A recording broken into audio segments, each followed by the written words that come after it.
Hello दोस्तों, दृष्टि IAS के इन फोकस प्रोग्राम में आप सभी का स्वागत है।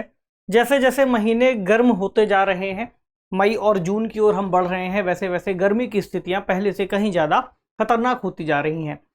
पिछले कुछ दिनों में हमने देखा कि कुछ समय तक बारिश का मौसम उत्तर भारत या उत्तर पश्चिम भारत की ओर बना रहा, दिल्ली के क्षेत्रों की ओर बना रहा, तो थोड़ी सी जो गर्मी थी उससे राहत महसूस हुई। लेकिन अब चूंकि मौसम खुल गया है और फिर से जो गर्मी की स्थितियां हैं बहुत तेजी से पनपती जा रही हैं।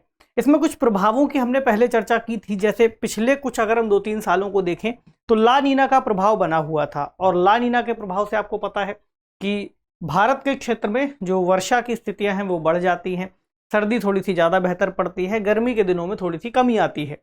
लेकिन अब पता ये चला है कि ला नीना की स्थितियां खत्म हो चुकी हैं और आने वाले समय में हो सकता है एल नीनो की स्थितियां बन जाए, जो कि इनकी विपरीत होंगी।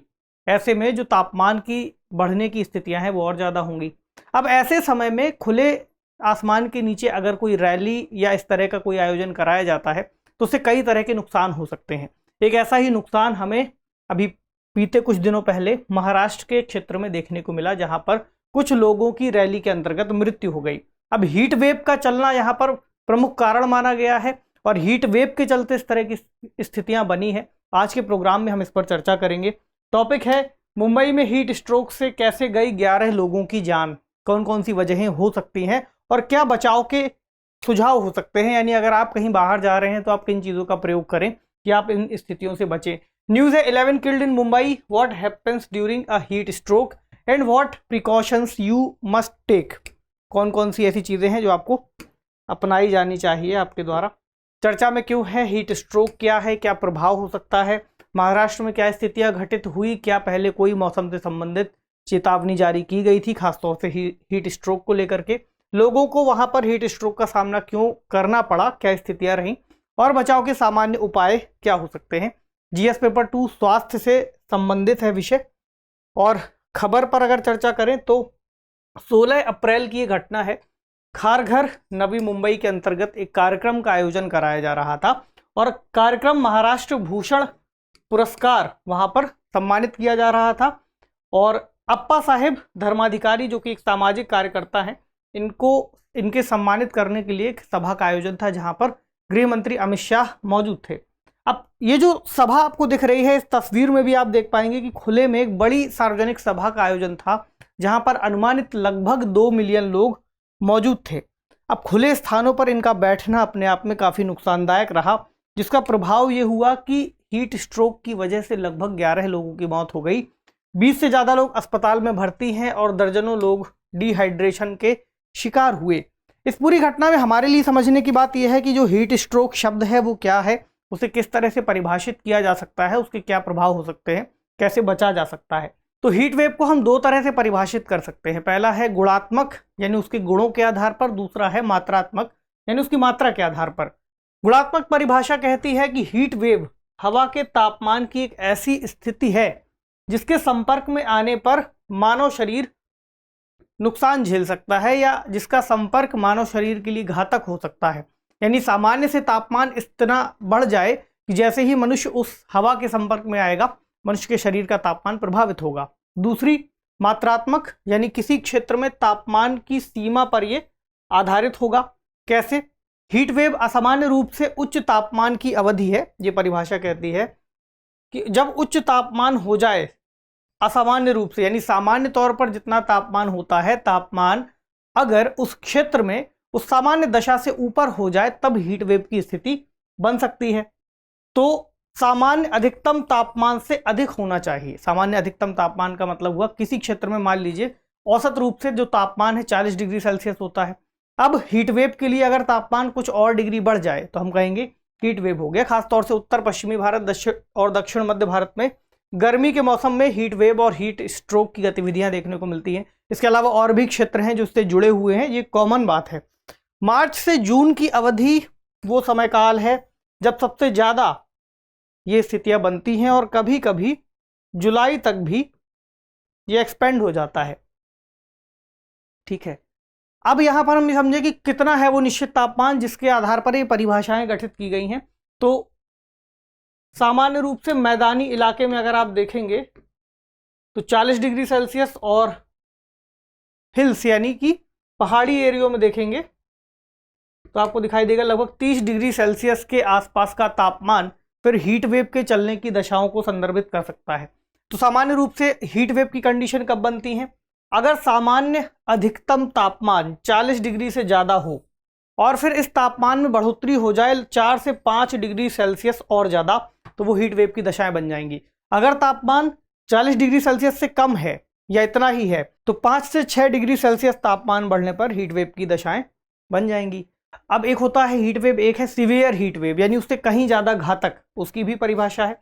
अगर तापमान 40 डिग्री सेल्सियस से ऊपर है और तापमान 6 डिग्री सेल्सियस और बढ़ गया, लगभग 46 हो गया, 47 हो गया, 46 मान लेते हैं, तो कहेंगे बहुत खतरनाक हो गया हीट वेव की स्थितियां। और अगर तापमान 40 डिग्री पर है या उससे कम है, फिर तापमान और ज़्यादा बढ़ जाए 60 डिग्री, 8 डिग्री, 46, 47, 48, फिर कहेंगे कि स्थितियां और ज़्यादा खराब है।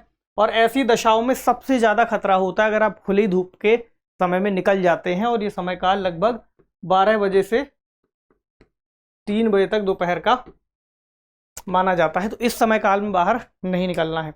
प्रभाव क्या क्या हो सकता है? हीट स्ट्रोक या सन स्ट्रोक भी इसको कह सकते हैं। तो उच्च तापमान और आर्द्रता के संपर्क में आने से शरीर के अधिक गर्म हो जाने की वजह से शरीर को नकारात्मक स्थितियों का सामना करना पड़ता है। खासतौर से शरीर का जो तापमान है वो नियंत्रित रूप से जिस तरह होता है उससे कहीं ज़्यादा बढ़ जाता है, यानी हम कहें अनियंत्रित हो जाता है।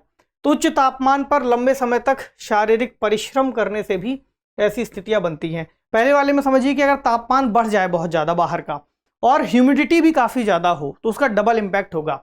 देखिए जैसे ही तापमान बढ़ता है तो जो शरीर है वो सामान्य रूप से पसीने को बाहर निकालता है, स्वेटिंग होने लगती है। तो पसीने के बाहर निकलने से शरीर का तापमान वापस सामान्य होने लगता है और शरीर ठंडा बना रहता है।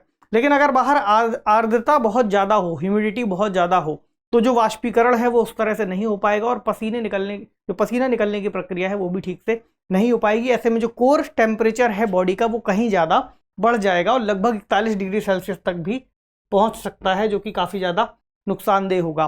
तो हीट स्ट्रोक को एक मेडिकल इमरजेंसी के रूप में देखा जाता है, जहां पर तुरंत ही ध्यान देने की आवश्यकता हो, और तब और ज़्यादा जब शरीर से पसीना ना निकल पा रहा हो आर्द्रता या ह्यूमिडिटी की वजह से और शरीर के कोर टेम्परेचर में बहुत ज़्यादा वृद्धि हो गई हो।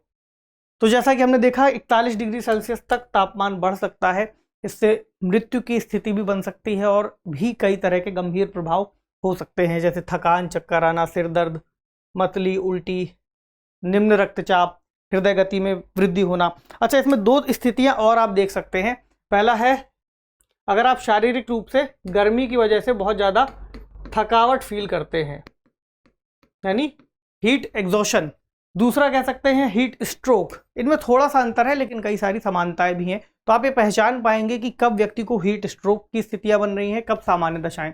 अगर उसको चक्कर आने लगे, बहुत ज़्यादा प्यास लगे, बहुत ज़्यादा पसीना आए और जो हृदय की गति है वो धीमी होने लगे, इस बात को ध्यान रखना है।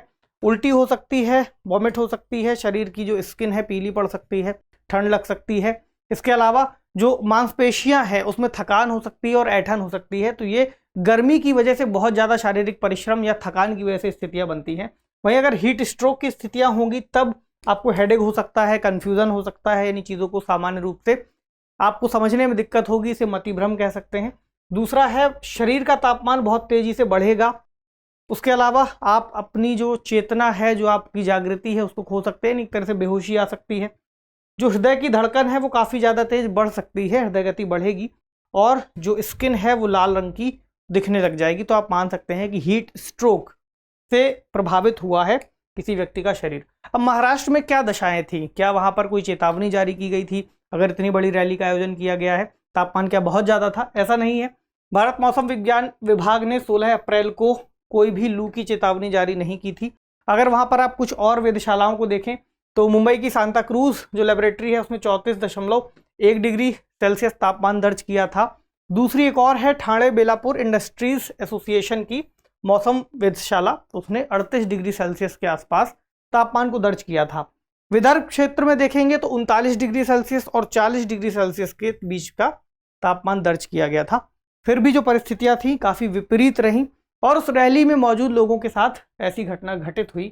क्यों हुई, इसके भी कुछ कारणों को अगर आप देखें तो पहला तो प्रमुख कारण ये देखा गया कि एकदम खुले मैदान में बहुत सारे लोग बैठे हुए थे। हालांकि नेताओं के लिए देखेंगे तो वहां पर शेड लगा हुआ था, लेकिन जो जनता थी वो खुले में बैठी थी।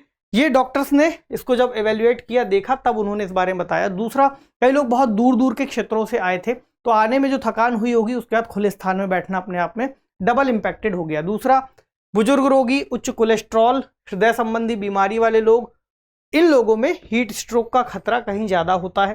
तो अगर छायादार स्थान होता तो कुछ बचाव हो सकता था।